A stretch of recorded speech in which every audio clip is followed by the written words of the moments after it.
Hi, வணக்கம். எல்லாரும் எப்படி இருக்கீங்க? நல்லா இருக்கீங்களா? இன்றைக்கி நம்ம நேராக கதைக்குள்ளே போயிடலாமா?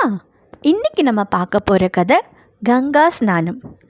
ஒரு முறை பார்வதியும் பரமசிவனும் ஹரித்துவாரை சுற்றி வந்து பார்த்துக்கிட்டு இருந்தாங்களாம். அப்போது நூற்றுக்கணக்கான மக்கள் கங்கையில் ஸ்நானம் செய்து வீடு திரும்பிக்கிட்டு இருந்தாங்களாம். அப்போது அவங்களெல்லாம் பார்த்து பார்வதி வந்து சிவன்கிட்ட கேட்டாங்களாம், பிரபு, இவங்கெல்லாம் கங்கையில் ஸ்நானம் செய்து போய்கிட்டு இருக்காங்க. கங்கையில் ஸ்நானம் செய்தால் பாவம் போய் புண்ணியம் வரும்னு சொல்லுவாங்களே, ஆனால் இவங்களெல்லாம் பார்த்தா இவங்க பாவமோ கஷ்டமோ போன மாதிரி தெரியலையே அப்படின்னு கேட்டாங்களாம். அதற்கு சிவன் சொன்னாரா, தேவி, அவங்கெல்லாம் கங்கையில் ஸ்நானம் செய்தால் தானே பாவம் போகும் அப்படின்னு கேட்டாராம். பார்வதி ஆச்சரியமாக, என்ன இப்படி சொல்கிறீங்க? அவங்க இப்போ தானே கங்கையில் ஸ்நானம் செய்துட்டு வராங்க, அவங்களோட உடம்பு உடை கூட இன்னும் ஈரம் காயலையே அப்படின்னு கேட்டாங்களாம். அதுக்கு சிவன் சொன்னாரா, தேவி, அவங்கெல்லாம் கங்கையில் ஸ்நானம் செய்யலை, அவங்களோட உடம்பை மட்டும் நினச்சிக்கிட்டு வராங்க, அதனால தான் அவங்க பாவம் போகலை அப்படின்னு சொன்னாராம். பார்வதிக்கு அப்பையும் புரியலையா. உடனே சிவன், நாளைக்கு உனக்கு ஒரு வேடிக்கை காட்டுறேன், அப்போ உனக்கு புரியும் அப்படின்னு சொன்னாராம்.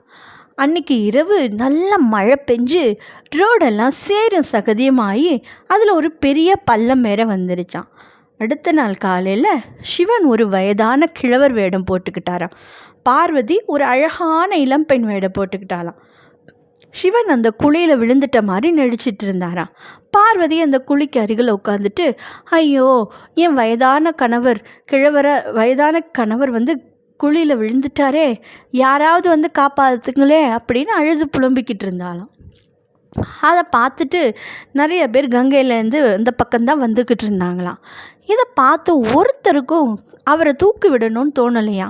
அதையும் மீறி சில பேர், இது என்ன இந்த அழகான இளம்பெண் இந்த வயதான கிழவரை போய் கணவன்கிறாளே, இவர் செத்தாதான் என்ன, இந்த இளம்பெண் நம்மளுக்கு கிடைச்சா கூட நல்லா இருக்குமேலாம் சில பேர் யோசிச்சாங்களாம்.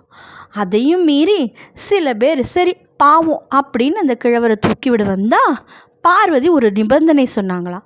ஐயா, ஒரு நிமிஷம் இருங்க, என்னோட கணவர் ஒரு பாவமும் அறியாதவர், ரொம்ப புண்ணியவான், அவரை நீங்கள் தொடணும்னா நீங்களும் ஒரு பாவமும் அறியாதவராக இருக்கணும். அதே மீறி நீங்கள் தொட்டிங்கன்னா அப்போ அவரோட புண்ணியத்தினால நீங்கள் சாம்பலாயிருவீங்க அப்படின்னு சொன்னாராம். உடனே எல்லாரும் பயந்து பின் வாங்கிட்டாங்களாம். அன்னைக்கு சாயங்காலம் வரை இதே கதை தானா. யாரும் வரலையா, அப்படியே காப்பாற்ற வந்தாலும் பார்வதியோட நிபந்தனையை கேட்டு அப்படியே போயிட்டாங்களாம். அப்போ சாயங்கால வேளையில் ஒரு இளைஞன் மட்டும் அந்த பக்கமாக வந்து பார்த்துட்டு, சரி இந்த வயதான கிழவரை நம்ம காப்பாற்றுவோம் அப்படி சொல்லி கிட்ட வரவும் பார்வதி அதே நிபந்தனையை சொன்னாலாம்.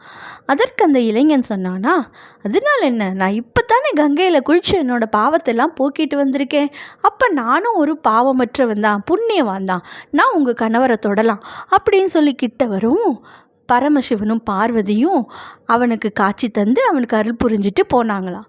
அப்போது பார்வதியை பார்த்து பரமசிவன் கேட்டாரா, இப்போ புரிஞ்சுதா, கங்கையில் நம்பிக்கையோடு ஸ்நானம் செய்தால் தானே பாவம் போகும், வெறும்னு உடம்பை நினச்சா பாவம் போகாது அப்படின்னு சொல்லி சொன்ன உடனே தான் பார்வதிக்கும் புரிஞ்சுதான். உங்களுக்கும் புரிஞ்சுதா? கங்கை மட்டும் இல்லை, எந்த புண்ணிய நதியாக இருந்தாலும் நம்ம முழு மனதோட நம்பிக்கையோடு ஸ்நானம் செய்தாதான் அதற்குரிய பலன் கிடைக்கும். நன்றி, வணக்கம்.